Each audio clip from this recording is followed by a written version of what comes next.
सारी संगत मिलकर बोलो जय गुरु जी, शुक्राना गुरु जी, blessing always Guru ji, love you गुरु जी, वाह वाह गुरु जी, धन धन गुरु जी, सब पर कृपा अपनी बनाए रखना गुरु जी। संगत जी, गुरु जी डॉक्टर डंक अंकल हैं और उनके परिवार को गुरु जी कैसे ब्लेस करते हैं। पूरा परिवार गुरु जी के शरण में है। गुरु जी सबका कल्याण करते हैं। चलिए संगत जी सुनते हैं। गुरु जी का बहुत ही डिवाइन भरा ब्लेसिंग भरा सत्संग है। आपसे निवेदन है इस सत्संग को अंत तक पूरा जरूर सुने। गुरु जी आपको आज ब्लेस करेंगे और जो आप चाहते हैं वो गुरु जी देंगे। कई सवालों के उत्तर इस सत्संग में आपको सुनने को देखने को मिलेगा। संगत जी चलिए सत्संग शुरू करते हैं। मैं जुगनू प्रसाद बिंद आशीर्वाद से भरा सत्संग सुनाने जा रहे हैं। आपको भी गुरुजी ब्लेस करेंगे। आज फरवरी 2008 में मुझे दिल का दौरा पड़ा। मुझे नोएडा मेडिकल सेंटर में एडमिट किया गया। डिस्चार्ज होने के बाद मेरे एक दोस्त ने मुझे गुरुजी के बारे में बताया। उस समय गुरुजी ग्रेटर कैलाश में थे। मैं गुरुजी का आशीर्वाद लेने वहां चला गया और मुझे गुरुजी का आशीर्वाद प्राप्त हुआ। 3 हफ्ते बाद मेरा ट्रेडमिल टेस्ट हुआ, TMT या स्ट्रेस टेस्ट। इस बार मैं मशीन पर लगभग 40 मिनट के लिए था, जो बहुत ही आश्चर्यजनक है। दिल के दौरे के बाद संगत जी यह 6 मिनट से ज़्यादा कर पाना संभव नहीं है, लेकिन चिकित्सक ने मेरे पुराने और अभी के ECG नतीजों की तुलना और इतना ज़्यादा सुधार देखकर वह हैरान थे। सभी डॉक्टर परेशान भी हो रहे थे। जब मैं गुरुजी के दर्शन के लिए मंदिर गया, गुरुजी बोले, मैंने तुम्हें धन्य कर दिया है और चिकित्सकों को तुम्हारे फेल कर दिया है। ऐसा गुरुजी ने कहा मुझसे। संगत जी, मैं बहुत सालों से उक्त रक्तचाप से पीड़ित था। गुरुजी ने मेरा उपचार किया। संगत जी, एक बड़े ही अनोखे ढंग से उपचार किया। संगत जी, और आपको भी गुरुजी में पूरा विश्वास करना चाहिए। गुरुजी दिखते तो मानव रूप में हैं, लेकिन संगत जी वो महाशिव हैं, भोलेनाथ हैं और सबकी कृपा कर रहे हैं, सबको कल्याण कर रहे हैं गुरुजी। संगत जी, गुरुजी ने मुझे कहा कि मैं रोज 2 पेग विस्की ले लूं और मेरा रक्तचाप नियंत्रण में रहेगा। संगत जी, उसी दिन से मैंने गुरुजी के नुस्खे का पालन भी किया है और मेरा रक्तचाप अब सामान्य रह रहा है। यह सब गुरुजी के आशीर्वाद से हो रहा था। संगत जी, आगे होता है। अक्टूबर 1998 में एक रात मुझे स्पाइंडिटिस का दर्द हुआ। सामान्य तरीके से कुछ करने के बजाय मैंने गुरुजी से प्रार्थना की। अविश्वसनीय कि मेरा दर्द बस 2 मिनट में ही गायब हो गया। संगत जी, मेरे परिवार में मैं अकेला नहीं हूँ जिस पर गुरुजी की कृपा हुई है, बल्कि समय समय पर मेरे परिवार को गुरुजी का आशीर्वाद प्राप्त हो रहा है। एक बार मेरी बड़ी बेटी को भीषण पेट का दर्द हुआ। कोई चिकित्सक पता नहीं लगा पा रहा था कि उसे क्या हुआ है और उसका पेट क्यों दर्द कर रहा है। यह तो किसी को पता ही नहीं चल पा रहा था। वह बिस्तर से उठ तक नहीं पा रही थी और 30 दिनों तक बहुत ही दर्द में रही। संगत जी, गुरुजी से आशीर्वाद प्राप्त करने के लिए वह दर्द जो इतनी दवाइयाँ लेने के बावजूद कम नहीं हुआ था, वह गायब हो गया और मेरी बेटी ठीक हो गई। लेकिन यह चमत्कार गुरुजी के आशीर्वाद से हुआ। हमने गुरुजी से अरदास लगाई, गुरुजी ऐसी ऐसी समस्या है। गुरुजी ने कहा जा कल्याण किया और मेरी बेटी आज ठीक है। संगत जी, मेरी बेटी एयरलाइंस के लिए काम करना चाहती थी। शुरू में तो वह अस्वीकृत हुई, परंतु आखिरी क्षण में गुरुजी के आशीर्वाद से वह ट्रेनिंग के लिए भारत से लंदन गई। वहां उसका फ़ोन पर इंटरव्यू लिया गया और तजाकिस्तान एयरलाइंस के लिए वह चुनी गई। मेरे बेटे की ड्यूटी लग गई और यह सब हुआ बस 48 घंटों में।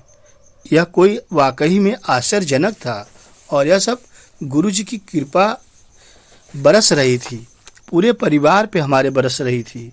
मानो गुरुजी साक्षात भगवान बनकर हमारे दर पे आए हैं और हमारी रक्षा कर रहे हैं, हमें ब्लेस कर रहे हैं और हमें जीने का रास्ता दे रहे हैं।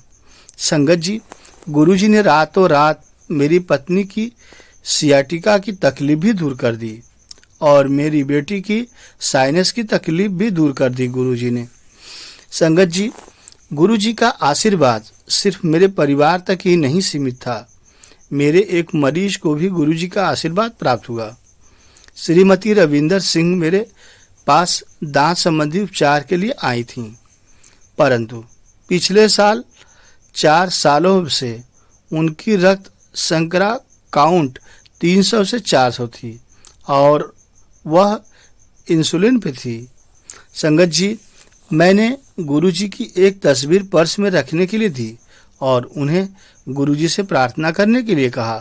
फिर दांत निकलवाने से पहले मैंने उनको इंतजार करने को कहा जब तक उनकी रक्त शर्करा कम नहीं हो जाती। 3 दिन बाद वह मेरे क्लिनिक पर बड़ी खबर के साथ आईं कि पिछले कुछ दिनों में उनकी रक्त शर्करा चमत्कारी ढंग से 135 तक के नीचे आ गई थी। मैंने उन्हें गुरुजी का प्रसाद दिया और गुरुजी की तस्वीर की पूजा करने को कहा और जब उनकी तबीयत बेहतर हो जाए तो गुरुजी के दर्शन के लिए आने को कहा और कहा कि गुरुजी का घर में स्वरूप लगाकर जब भी कोई समस्या हो, दुख हो, दर्द हो, संकट हो तो गुरुजी से डायरेक्ट कनेक्शन करके डायरेक्ट बात करें। गुरुजी टेलीपैथी के माध्यम से बात करेंगे। जय गुरुजी, शुक्राना गुरुजी। संगत जी, हमारा और जगत का कल्याण कैसे होगा, ईमानदारी हमें कैसे निभानी चाहिए, चलिए सुनते हैं, फिर गुरुजी भगवान हमें जरूर ब्लेस करेंगे। बहुत समय पहले की बात है, एक राजा सुबह सुबह सैर करने के लिए महल से अकेले ही निकला।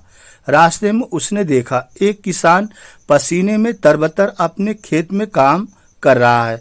राजा ने उसके पास जाकर पूछा, भाई आप इतनी मेहनत कैसे करते हो, दिन रात में कितना कमा लेते हो? किसान ने राजा को उत्तर दिया, 1 सोने का सिक्का कमा लेता हूँ। फिर राजा ने उस सोने के सिक्के का क्या करते हो पूछा। किसान ने जवाब दिया, हे राजा, 1/4 भाग मैं खुद खाता हूँ, दूसरा 1/4 भाग उधार में देता हूँ और तीसरे 1/4 भाग से मैं अपना ब्याज चुकाता हूँ और बाकी 1/4 हिस्सा मैं कुएं में डाल देता हूँ। संगत जी, यह सब बातें सुनकर, किसान की बातें सुनकर राजा को बिल्कुल समझ में नहीं आई। राजा चिंतित और परेशान हुआ। वह बोला किसान से, पहेली मत बुझाओ, साफ साफ बताओ, मेरे समझ में नहीं आया। संगत जी, किसान ने मंद मंद मुस्कुराकर कहा, हे महाराज, हे राजन, बात तो साफ है। पहले 1/4 भाग में से मैं अपना और अपनी औरत का पेट पालता हूँ, दूसरे 1/4 हिस्से में से अपने बाल बच्चों को खिलाता हूँ क्योंकि बुढ़ापे में वे ही हमें पालन पोषण करने वाले हैं। तीसरे 1/4 भाग में से मैं अपने बूढ़े माँ बाप को खिलाता हूँ क्योंकि उन्होंने मुझे पाल पोस कर बड़ा किया है, इसलिए मैं उनका ऋणी हूँ। इस प्रकार उनका ब्याज चुकाता हूँ। बाकी 1/4 हिस्से को मैं दान पुण्य में लगा देता हूँ जिससे मौत के बाद परलोक में, स्वर्ग लोक में हमें अच्छा स्थान मिले। जय गुरु जी। संगत जी, किसान की सारी बातें अब राजा को समझ में आ चुकी थी। किसान का जवाब सुनकर राजा बहुत खुश हुआ। उन्होंने किसान से कहा, मुझे तुम यह वचन दो कि जब तक तुम मेरा 100 बार मुंह न देख लोगे आगे से, तब तक यह बात किसी दूसरे को नहीं बताओगे। किसान ने राजा को वैसा ही वचन दे दिया जैसा राजा ने कहा। संगत जी, दूसरे दिन राजा का दरबार लगा। राजा ने दरबारियों के सामने यह सवाल रखा और पूछा, आप लोग मेरा सवाल ध्यान से सुनिए और इसका सही जवाब दीजिए। जो इसका सही जवाब देगा उसे 100 सोने के सिक्के इनाम में दिए जाएंगे। अब सुन लीजिए मेरा सवाल। हमारे राज्य में एक किसान है, वह रोज 1 सोने का सिक्का कमाता है। उसका 1/4 भाग वह खुद खाता है, दूसरा 1/4 भाग उधार देता है, तीसरे 1/4 भाग से ब्याज चुकाता है और बाकी 1/4 हिस्से कुएं में डाल देता है। इसका मतलब क्या है? राजा ने सारे लोगों से पूछा अपने दरबार में। संगत जी, सभी दरबारी राजा का सवाल सुनकर मौन रह गए, भौचक्का रह गए और कोई जवाब न दे पाया। राजा ने सभी दरबारियों को यह पहेली सुलझाने के लिए 2 दिन की मोहलत दे दी। राजा का एक मंत्री बड़ा ही समझदार था। उसने सोचा कि आज सुबह राजा टहलने के लिए राजधानी से बाहर गए थे। वहां पर राजा की मुलाकात किसी किसान से हुई होगी। यह सोचकर वह मंत्री दूसरे दिन सवेरे टहलते हुए राजधानी के बाहर चला गया। वहां पर नदी के किनारे खेत में वही किसान खेत जोत रहा था।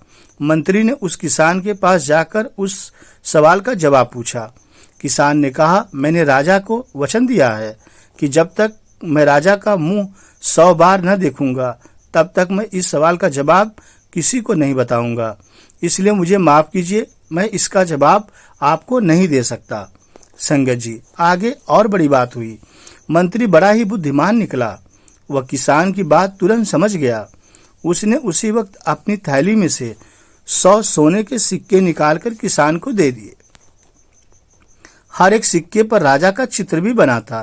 किसान ने 100 सिक्कों पर राजा का चित्र देख लिया और उस सवाल का जवाब मंत्री को बता दिया।